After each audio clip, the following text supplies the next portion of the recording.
লক্ষ লক্ষ টাকা খরচ করে নিজের স্বপ্নের আইফোন 15 প্রো ম্যাক্স কিনে ফেললাম। ওমা, অভ্র তো দেখি টাকা দেখে লোভ সামলাইতেই পারতেছে না। আসলে ব্যাটা মানুষ তো টাকা দেখে লোভ সামলাইতে পারে না।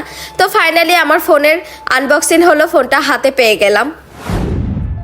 হ্যালো গাইস, আসসালামু আলাইকুম। তো জার্নি করতে করতে অবশেষে আমরা পদ্মা সেতুতে এসে পৌঁছালাম। এই সেই আমাদের স্বপ্নের পদ্মা সেতু। তো প্রথমেই বলি, জিনিস কিনে সবার মতো ভিডিওতে এসে আমার শো অফ করতে বেশি ভালো লাগে না। আমি ফোনটা কিনছিলাম 30শে মার্চ আর আজ হলো 10শে এপ্রিল। মানে আমি যে ফোনটা কিনছি 11 থেকে 12 দিন অলরেডি হয়ে গেছে। কিন্তু আমি স্টোরিতে একটা পিক আপলোড করার কারণে অনেকেই ওইখানে কমেন্ট করতেছে যে আপু আপনি কি সেকেন্ড হ্যান্ড ফোন কিনছেন। আরে ভাই, আমি যদি সেকেন্ড হ্যান্ড ফোনই কিনবো তাহলে ঢাকাতে যাওয়ার কি প্রয়োজন?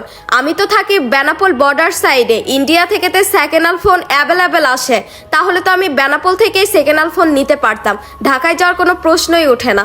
আমি এর আগেও 4B গাড়ি কিনছিলাম আর হচ্ছে 1.5 লক্ষ টাকা দিয়ে সনি ক্যামেরা কিনছিলাম, DSLR ক্যামেরা। কই, আমি তো ওইগুলা নিয়ে ভিডিওতে এসে শো অফ করি না। আসলে আমার শো অফ করতে খুব একটা বেশি ভালো লাগে না। তো কথা বলতে বলতে অনেক কথাই বলে ফেললাম। আমরা ফাইনালি ঢাকা শহরে পৌঁছে গেছি। 2 ঘন্টা ওয়েট করার পরে এই যে 2 টোকায় আসতে, ভাবছিলাম ওদেরকে ওয়েট করাবো 2 ঘন্টা, বাট ওরা টিকিট কাটছে আমাদের অনেক পরে, সেজন্য ওদের আসতে লেট হয়ে গেছে আর আমাকে 2 ঘন্টা ধরে ওদের জন্য ওয়েট করা লাগছে। ওরা আসছে হচ্ছে কুমিল্লা শহর থেকে আর আমি গেছি বেনাপোল, যশোর বেনাপোল থেকে। আমাদের বেনাপোল থেকে ঢাকা যাইতে মাত্র 5 ঘন্টা টাইম লাগছে। তো আমাদের ঢাকায় আসার মূল উদ্দেশ্য হলো আমি আইফোন 15 প্রো ম্যাক্স কিনবো আর আমার সাথে অভ্র আইফোন 15 প্রো ম্যাক্স কিনবে। তারপরে আমরা একটা রেস্টুরেন্টে গেলাম, যে খাওয়া দাওয়া করলাম, কারণ আমরা 3 জন কেউই রোজা ছিলাম না। আর এই বেচারা লাবলু ভাই, উনি সব কয়টা রোজায় আছে, উনি আর একটা রোজাও ভাঙে নাই। কিন্তু জার্নির পর তো, সেজন্য আমরা 3 জন রোজা ছিলাম না। আমি কিন্তু সব কয়টা রোজায় আছি, 30টা রোজা থেকে মাত্র 18টা কম। তারপরে খাওয়া দাওয়া শেষ করে আমরা এখন হাঁটি হাঁটি পাপা করতে করতে যমুনা ফিউচার পার্কের দিকে যাচ্ছি। এদের সাথে হাঁটতে হাঁটতে আমার পা দুইটার অবস্থা শেষ। তো ফাইনালি আমরা মার্কেটের গেটের সামনে চলে আসছি। আমি এখন ভিতরে প্রবেশ করব।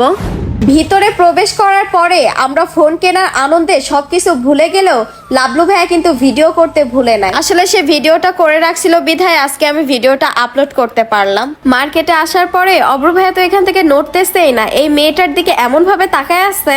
তারপরে অনেক কষ্ট করে অনেক দোকান ঘোরাঘুরি করার পরে এই সেই দোকান যেখান থেকে আমরা আইফোন 15 প্রো ম্যাক্স কিনছি।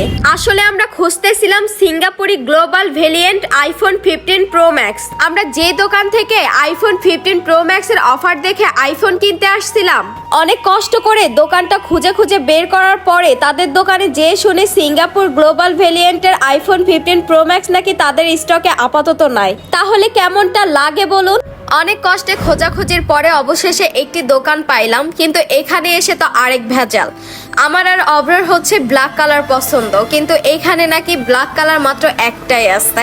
তবে 2 জনের ভিতরে তো যে কোনো একজনকে স্যাক্রিফাইস করাই লাগবে, সেজন্য আমি স্যাক্রিফাইস করলাম। তো অভ্র ব্ল্যাক কালারের আইফোন 15 প্রো ম্যাক্স নিছে আর আমি হচ্ছে টাইটানিয়াম কালারটা নিছি। কি আর করার।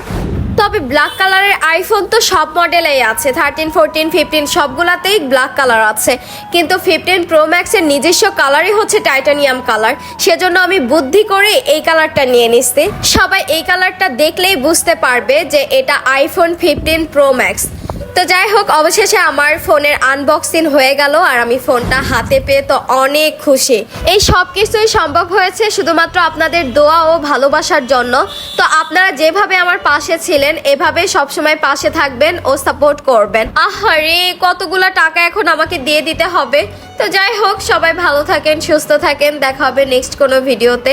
আল্লাহ হাফেজ। আর যারা এখনো আমার পেজটাকে ফলো করেন নাই, সবাই আমার পেজটাকে ফলো করে দেন।